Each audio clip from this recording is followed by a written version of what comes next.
Hello दोस्तों, नमस्कार। स्वागत है आप सभी का पीके एजुकेशन कोर पर। कैसे हैं आप सब? उम्मीद करती हूँ सब अच्छे होंगे और स्वस्थ होंगे। मैं आपके साथ आज लेकर आई हूँ सीरीज पॉलिटी की, जिसमें पॉलिटी के आपको बहुत सारे नए क्वेश्चन जानने को मिलेंगे जो एग्जाम में अक्सर कर पूछे जाते हैं।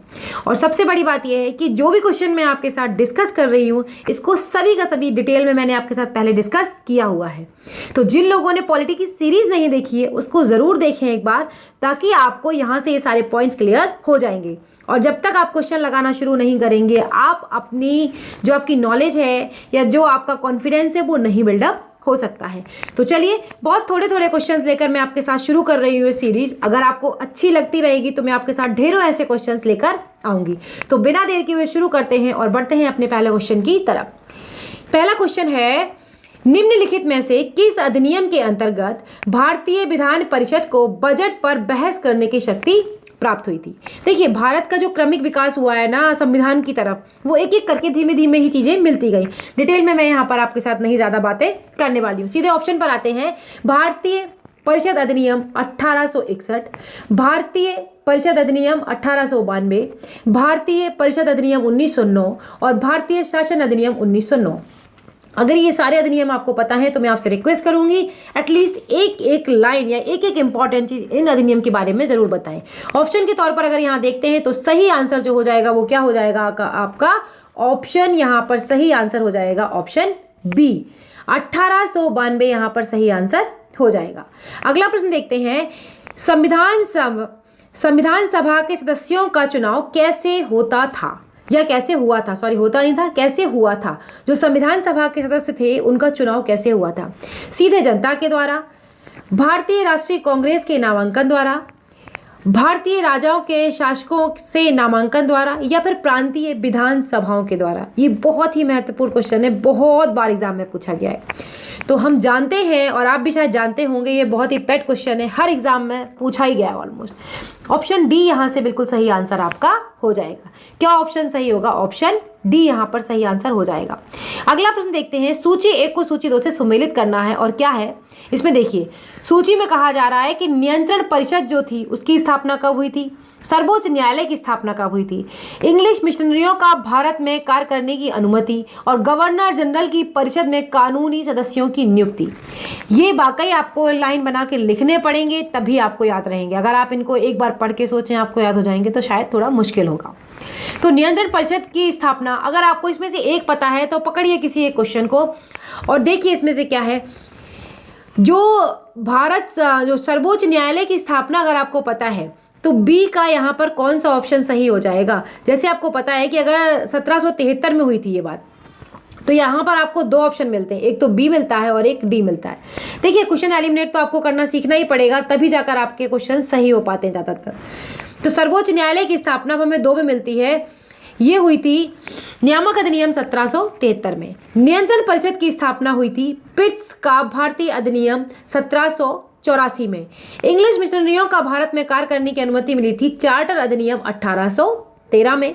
और गवर्नर जनरल की परिषद के कानूनी सदस्य की नियुक्ति चार्टर अधिनियम 1833 में। तो जब आप इस तरीके से मिलान करेंगे इसको और देखेंगे तो आपका ऑप्शन बी यहाँ से बिल्कुल सही आंसर हो जाएगा। ठीक है, अगला प्रश्न देखते हैं, निम्नलिखित में से किस अधिनियम में कलकत्ता में सर्वोच्च न्यायालय की स्थापना का प्रावधान किया गया था? तो रेगुलेटिंग एक्ट 1773, पिट का भारत अधिनियम 1784, चार्टर एक्ट 1813 और चार्टर एक्ट 1833। तो अभी हमने डिस्कस किया है, आपको पता है ऑप्शन ए यहाँ पर सही आंसर हो जाएगा। अगला प्रश्न देखते हैं। अगला प्रश्न क्या है, केंद्र में द्वैध शासन, बात करी जा रही है प्रांतों में नहीं, केंद्र में द्वैध शासन किस अधिनियम के अंतर्गत स्थापित किया गया था? भारत सरकार अधिनियम 1909, भारत सरकार अधिनियम 1919, भारत सरकार अधिनियम 1935, भारत सरकार अधिनियम 1947। तो हम जानते हैं इसको, केंद्र में द्वैध शासन की जब बात आती है तो 1935 का अधिनियम ही हमारे लिए महत्वपूर्ण हो जाता है। तो जो आंसर होगा वो होगा ऑप्शन सी। अगला प्रश्न देखते हैं। अगला प्रश्न क्या है, कैबिनेट मिशन योजना के अंतर्गत संविधान निर्मात्री परिषद में प्रत्येक प्रांत को आवंटित सदस्य संख्या निर्धारित करने के लिए एक प्रतिनिधि कितनी जनसंख्या के अनुपात में था? 8 लाख व्यक्ति, 10 लाख व्यक्ति, 12 लाख व्यक्ति या फिर 15 लाख व्यक्ति? तो ऑप्शन यहाँ पर सही हो जाएगा आपका बी, 10 लाख व्यक्तियों पर एक प्रतिनिधि की अनुपात था। एक निर्वाचित संविधान सभा द्वारा सर्वप्रथम भारत के संविधान का निर्माण करने का प्रस्ताव किया गया था। साइमन कमीशन द्वारा, भारत सरकार अधिनियम 1935 के द्वारा, क्रिप्स मिशन के द्वारा या फिर ब्रिटिश कैबिनेट डेलीगेशन द्वारा। तो क्या बात करी जा रही है? एक निर्वाचित संविधान सभा द्वारा सर्वप्रथम भारत के संविधान निर्माण करने का प्रस्ताव किसके द्वारा दिया गया था? ये दिया गया था क्रिप्स मिशन के द्वारा। ऑप्शन सी यहाँ पर सही आंसर हो जाएगा। अगला प्रश्न है, भारत में उपनिवेशी शासन के संदर्भ में क्या है? भारत में उपनिवेशी शासन के संदर्भ में 1833 में एल्बर्ट विल का उद्देश्य क्या था? ये IAS 2003 में भी आया था, ये 2012 में भी आया था। अब यहाँ पर बात करी जा रही है, जहां तक अदालतों की दंडिक कार्रवाई का संबंध था, भारतीय और यूरोपीय लोगों को बराबरी पर रखना। दूसरा था देशी प्रेम की स्वतंत्रता पर कड़ा अंकुश लगाना, क्योंकि उसे उपनिवेशी शासकों का विरोध समझा जाता था। थर्ड है प्रशासनिक सेवा परीक्षा भारत में करवाना, ताकि देशी भारतीयों को उसमें बैठने के लिए प्रोत्साहित किया जा सके। फिर आगे है शस्त्र एक्ट में संशोधन कर देशी भारतीयों को शस्त्र रखने की अनुमति। तो एल्बर्ट विल का संबंध इससे नहीं है। एल्बर्ट विल का संबंध किससे है कि भारत में जो भारतीय यूरोपीय लोग थे उनको बराबरी पर रखा जाना दांडिक कार्यवाही के हिसाब से। मैंने पूरा एल्बर्ट विल जो है वो डिस्कस किया हुआ है, जाकर एक बार जरूर देखें। तो ऑप्शन ए यहाँ पर सही आंसर हो जाएगा। अगला प्रश्न है, राष्ट्रपति की अध्यादेश निर्गत करने की शक्ति प्रेरित है किससे?